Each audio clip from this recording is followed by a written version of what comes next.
Bonsoir à tous, bienvenue dans votre journal. À la une ce soir, les avocats en grève. Christiane Taubira recule sur la réforme du financement de l'aide juridictionnelle face à la mobilisation des robes noires. L'appel au secours du médecin de Steven Barillet, ce jeune homme de 26 ans atteint de la maladie de Crohn, condamné en appel à 20 ans de réclusion pour le meurtre d'une septuagénaire. Son médecin tire la sonnette d'alarme aujourd'hui. Et puis on vous emmène à la fin de ce journal dans les coulisses de l'Opéra de Tours qui vous ouvre exceptionnellement ses portes demain. L'an dernier, 1500 personnes s'y sont rendues. Bonsoir à tous. Les avocats en grève aujourd'hui partout en France. Les barreaux de Tours et de Blois ont dû renvoyer leurs affaires à plus tard.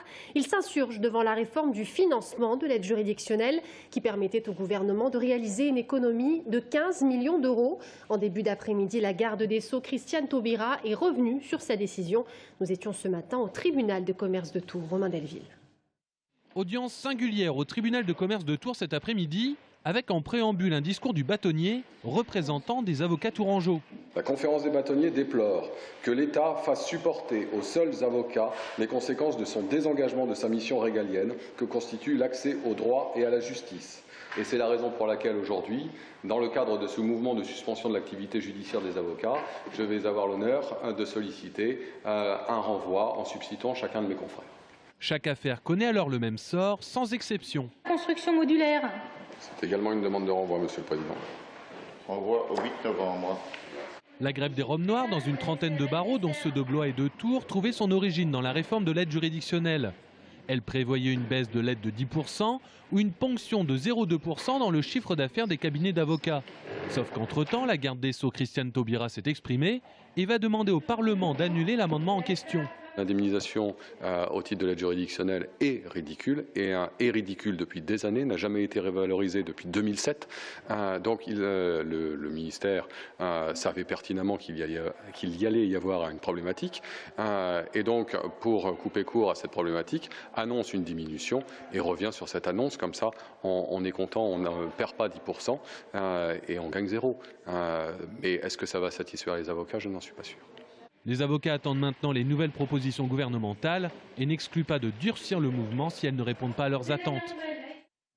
L'appel au secours du médecin de Steven Barillet. Steven Barillet, souvenez-vous de l'affaire Crucheret, ce jeune homme de 26 ans atteint de la maladie de Crohn, condamné en appel à 20 ans de réclusion pour le meurtre d'une septuagénaire. Au terme d'une année passée derrière les barreaux au centre pénitentiaire de Châteauroux, son état de santé s'est sérieusement dégradé. Son médecin tire la sonnette d'alarme aujourd'hui. Agnès Michaud. L'état de santé de Steven Barillet est-il compatible avec la détention?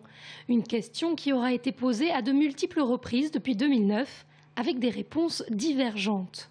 Aujourd'hui, le praticien du centre hospitalier de Châteauroux est formel. L'état de santé du détenu est très inquiétant.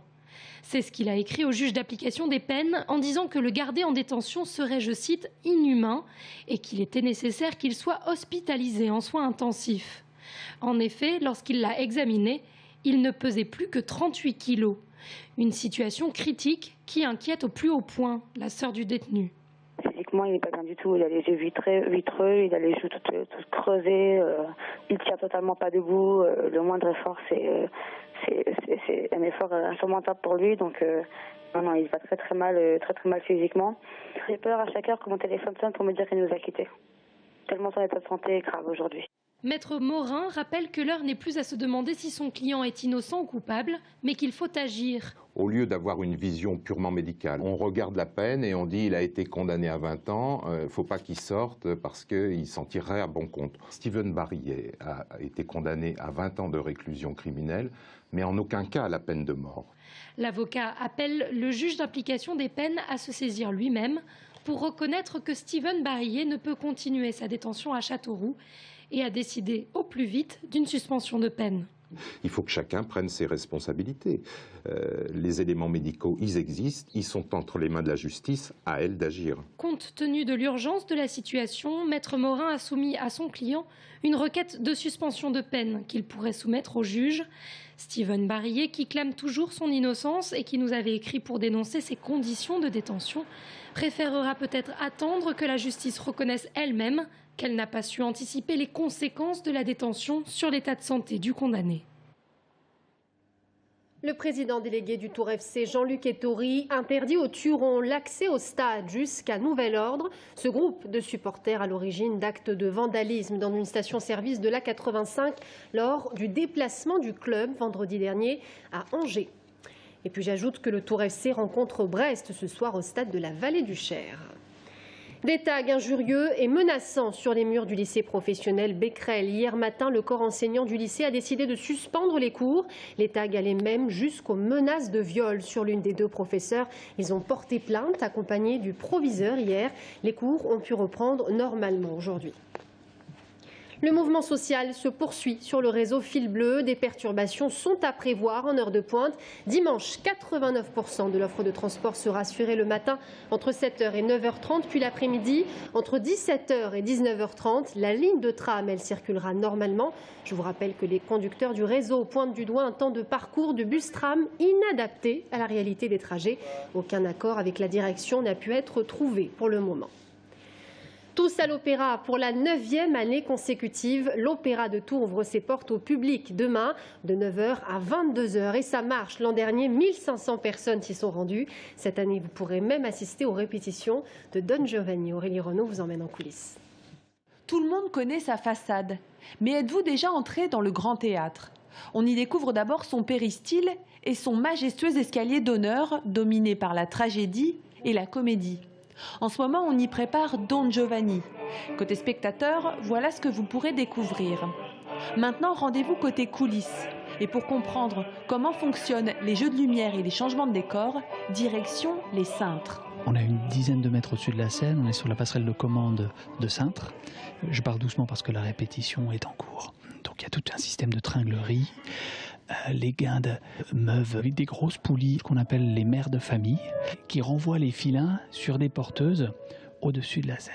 Le Grand Théâtre, c'est une surprise à chaque étage. Ici, les vocalises d'une cantatrice. Un peu plus haut, Catherine, l'habilleuse. Depuis 20 ans, elle crée et ajuste les costumes de scène. Mais c'est au sous-sol qu'on découvre le cœur du réacteur. Car le Grand Théâtre dispose d'une menuiserie, d'un atelier de ferronnerie et de peinture pour créer et fabriquer ses décors. Les ateliers ne sont pas immenses et pourtant certains décors peuvent mesurer jusqu'à 11 ou 12 mètres de haut. Donc ça relève d'une organisation, d'un savoir-faire pour pouvoir construire les choses, pour qu'elles puissent être construites ici, sortir d'ici et aller sur le plateau. Donc, ici, la mécanique est bien huilée et les superstitions nombreuses. Lorsque vous vous rendrez au Grand Théâtre, ne prononcez jamais le mot corde et bannissez de votre garde-robe la couleur verte.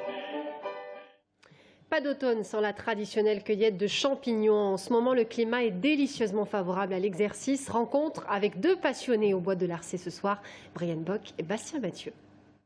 On est parti à la cambrousse, les champs étaient humides et suffisamment acides. C'était le bon moment pour aller cueillir des champignons. Des champs humides et suffisamment acides, la musique a beau avoir de l'âge, elle est toujours vraie aujourd'hui. En ce début d'automne, c'est la période idéale pour aller faire sa petite cueillette. Paul et Jean-Pierre, tous deux retraités, le savent bien. Et en tant que ferveurs mycophiles, ils ont profité du début de la saison pour aller effectuer leur première récolte. Plutôt en forêt, dans des bois relativement clairs, avec des arbres un peu espacés, pas trop denses. Non pas qu'il n'y en ait pas sous les fougères, sous les ronces, etc. Mais ils sont beaucoup plus difficiles à voir et à trouver. Les deux compères se sont donc rendus dans le bois de Larçay avec déjà quelques belles surprises. Ça aussi, c'est un bon comestible, mais bien le faire cuire et surtout ne pas laisser réduire dans son jus. D'ailleurs, il n'y a aucun champignon qu'il faut laisser réduire dans son jus. Et si les récoltes sont si bonnes, c'est grâce à ce début de saison idéal entre la pluie et la chaleur. Reste à savoir maintenant si cela peut perdurer. On ne peut pas prévoir si ce sera une bonne année à champignons. C'est le temps qui va faire la... Bon, ça se présente bien parce qu'il y a de la pluie en ce moment et puis il y a de la chaleur, il fait encore chaud. Reste que pour aller faire sa cueillette, il faut s'y connaître un minimum et surtout savoir les reconnaître. Attention d'ailleurs à certains dictons qui peuvent porter à confusion, comme celui qui veut que dès qu'un champignon a été mangé par un animal, c'est la preuve qu'il est comestible. C'est faux. Ça, c'est une amanite phalloïde, champignon mortel, le plus sérieusement toxique que nous ayons chez nous. Et on peut voir que les limaces s'en sont régalées, à un point tel qu'elles ont même mangé le pied. Prudence donc au moment d'aller faire votre choix, le mieux étant évidemment d'y aller avec quelqu'un qui s'y connaît vraiment.